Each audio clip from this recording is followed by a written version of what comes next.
嗨，大家好，我是猫丽。如果你喜欢松软的面包，那就一定不要错过今天这一款能够让你一口接一口停不下来的日式牛奶面包卷。首先，我们来制作面包面团。把鸡蛋液倒入到面包机的和面桶内，放入适量的糖，加入盐，加入牛奶，加入同量的淡奶油，加入高筋面粉、面包粉都可以，加入速溶干酵母，把搅拌桶放入到面包机内，按下揉面和发酵的程序。我们等面团搅拌一段时间后，再来加入黄油。面粉搅拌成团，现在已经揉了10分钟了。这时我们可以加入黄油。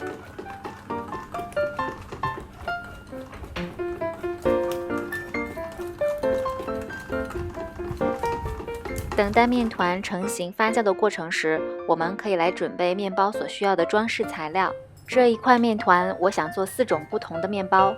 第一种呢，便是粗粮面包，我会准备一些快熟的燕麦片、黑芝麻、南瓜籽、白芝麻、瓜子，把它们搅拌均匀。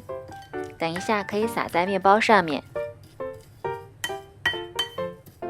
第二种呢是香葱口味，那需要一些小葱碎，最好是用葱绿，可是我的家里没有了，我就用了些葱白，放入一些油和盐，把它们搅拌均匀，等一下就可以用啦。这里还可以放上一些胡椒粉，如果没有也可以不加，没有关系的。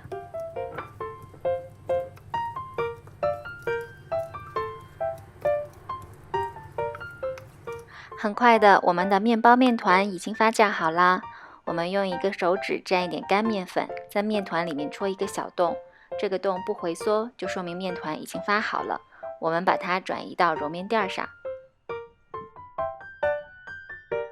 取出面团后，我们可以给面团轻压排气，然后把它折叠成一个圆柱形。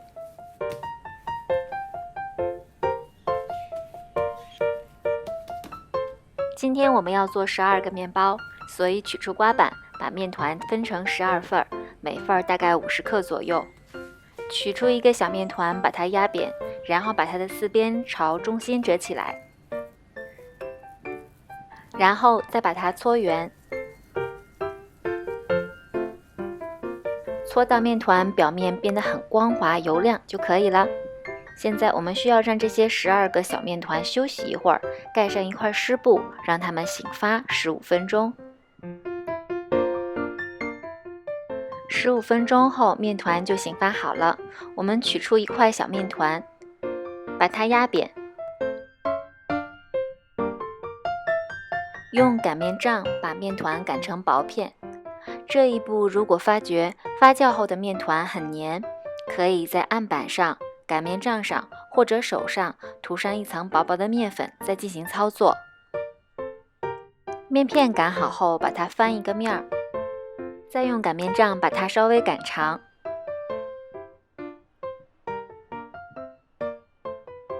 擀长后，把长的2边进行对折，用手把它稍微压扁、压实。如果压得不好，也可以用擀面杖辅助一下。现在我们就需要从2头把它卷起，先从一边开始，把它卷起来，好像折被子的手法，一起卷到中心。现在我们来看一下侧面，侧面2边是一样的大小，同样的手法我们来做9次，做9个同样的面团。没有看清楚是怎么操作的，我们就再来看一次。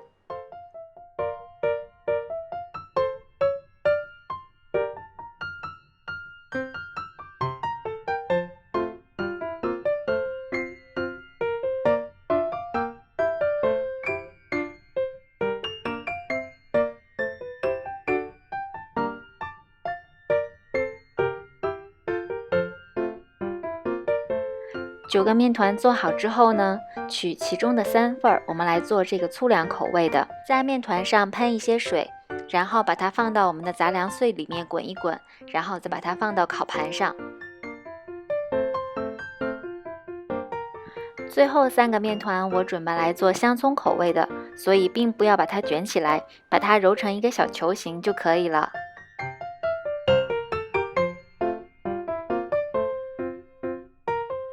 这12个面团只有杂粮口味的，需要在2次发酵之前把它整形好，其他的3种口味我们可以等2次发酵之后再进行装饰。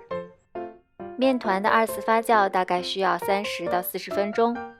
发酵好后，我们选其中的3个面团做原味，在表面筛上一层干的高筋面粉，这里不可以撒糖粉哦。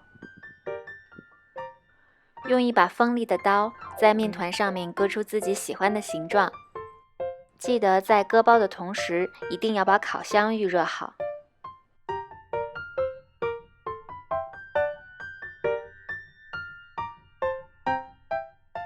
接下来的3个牛奶卷，我准备做奶酪口味的，在这3个面包团上面刷上一层鸡蛋液，把剩下的3个圆形的小面团，也就是要做香葱口味的，也刷上一层鸡蛋液。把我们准备好的cheddar达奶酪片放在上面，大小可以取决于自己的喜好。最后我们来做香葱口味，准备一把可以剪食物的剪刀，在圆形的面团上剪出一道长长的切口。把我们刚才准备好的香葱酱放到这个切口里面。